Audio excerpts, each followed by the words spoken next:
4 meses e meio após o início da guerra entre Israel e Hamas, o primeiro-ministro Benjamin Netanyahu revelou seu plano para o dia seguinte, que apresentou na noite de quinta-feira, 22 de fevereiro, ao gabinete de guerra para apreciação das autoridades e assim a sua aprovação. Benjamin apresentou ao gabinete um documento de princípios relativos à gestão de Gaza, após a guerra, com o objetivo de instalar funcionários locais não afiliados ao terrorismo para administrar serviços na faixa em vez do Hamas. Esta notícia pode ter forçado de alguma forma a rápida divulgação de uma terceira reunião, em menos de um mês, em Paris, na tentativa de formular um novo acordo para a libertação de reféns antes do início do mês do Ramadã, em 10 de março deste ano. A reunião deve ter o formato de cúpula quadripartite de estadistas e pessoal de inteligência dos Estados Unidos, Israel, Egito e Catar, que começou em Paris e continuou no Cairo. A figura-chave da nova iniciativa para os reféns é o diretor da CIA, William Burns. Isso porque Washington está exercendo pressão sobre o Egito e mais ainda sobre o Catar, na esperança de que advertências firmes dirigidas à liderança do Hamas na faixa de Gaza e em Doha o induzam a ser um pouco mais flexível nas suas exigências. Enquanto isso, os princípios do plano do primeiro-ministro Benjamin para o dia seguinte ao fim e extermínio para sempre do grupo Hamas de Gaza parece estar baseado em 3 etapas inegociáveis, sendo o prazo imediato, intermediário e longo. Tudo indica que os planos permitirão ao exército israelense continuar garantindo o controle da faixa de Gaza e da Cisjordânia assim que a guerra terminar. E uma governação local palestina de tecnocratas governará o enclave. Os primeiros impactos deste plano foram bem recebidos pela comunidade árabe, pois não anuncia na prática uma formação de lideranças da autoridade palestina na Cisjordânia como detentora da futura governação de Gaza, mas será repassada para palestinos idôneos.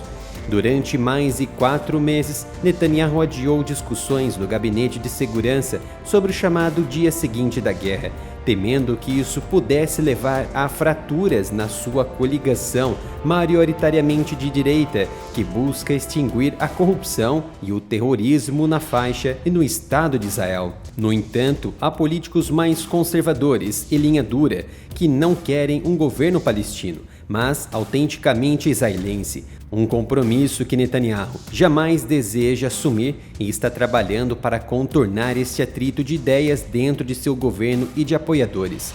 Mas então, como será o plano de Benjamin?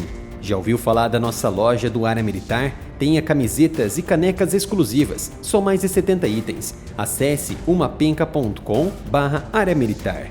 A primeira etapa é a fase imediata, onde as forças de defesa israelense continuarão a guerra até que os seus objetivos sejam alcançados, ou seja, a completa destruição das capacidades militares e da infraestrutura governamental do Hamas e da Jihad Islâmica, o regresso dos reféns e a prevenção de uma ameaça da faixa de Gaza para um longo período de tempo. A segunda etapa, a fase intermediária, Israel manterá a liberdade operacional de atividade em toda a faixa, sem limite de tempo, com o objetivo de prevenir a renovação do terrorismo e frustrar as ameaças de Gaza. A zona de segurança também será estabelecida na região, na zona fronteiriça com Israel, que existirá enquanto houver necessidade de segurança. Israel manterá um fechamento ao sul da fronteira entre Gaza e Egito, a fim de evitar a reintensificação de elementos terroristas para a faixa. O fechamento ao sul operará, tanto quanto possível, em cooperação com o Egito e com assistência dos Estados Unidos, e baseará em medidas para prevenir o contrabando do Egito, tanto subterrâneo como acima do solo, incluindo na passagem de Rafah, seja contrabando de armas e drogas. Israel terá controle de segurança sobre toda a área a oeste também da Jordânia, incluindo a zona de Gaza, para evitar o fortalecimento de elementos terroristas nas antigas Judéia, Samária e na faixa de Gaza, para assim frustrar as ameaças contra o Estado israelense. Haverá uma desmilitarização completa na faixa de qualquer capacidade militar, para além do que é necessário para as necessidades de manutenção da ordem pública. A responsabilidade de concretizar este objetivo e supervisionar a sua existência no futuro próximo é dada a Israel. A nível civil, tanto quanto possível, a administração civil e a responsabilidade pela ordem pública na faixa será baseadas em funcionários locais com experiência administrativa. Estas entidades locais não serão identificadas com países ou entidades que apoiam o terrorismo e não receberão pagamentos desses. Será promovido um programa abrangente de desradicalização em todas as instituições religiosas, educativas e de bem-estar na faixa de Gaza, tanto quanto possível com envolvimento e assistência dos países árabes que têm experiência na promoção da desradicalização no seu território, principalmente de teorias e doutrinas em escolas. Diante de tudo isso, talvez a conduta mais importante que Israel tomará é a erradicação das atividades das Nações Unidas na faixa. Isso porque Netanyahu comprovou a participação de 12 agentes envolvidos no atentado de 7 de outubro do ano passado, e cujas escolas educaram para o terrorismo e a destruição de Israel. Sendo assim, Israel trabalhará para acabar com as atividades das Nações Unidas e substituí-las por agências de ajuda internacional responsáveis. Por fim, a etapa de longo prazo, Israel rejeita abertamente os ditames internacionais relativos a um acordo permanente com os árabes palestinos. Tal acordo só será alcançado através de negociações diretas entre as partes, sem condições prévias.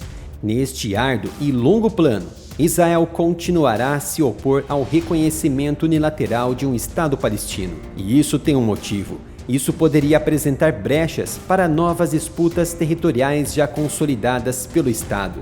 Além do mais, tal reconhecimento na sequência do atentado de 7 de outubro daria uma enorme recompensa sem precedentes ao terrorismo e impediria qualquer acordo de paz no futuro.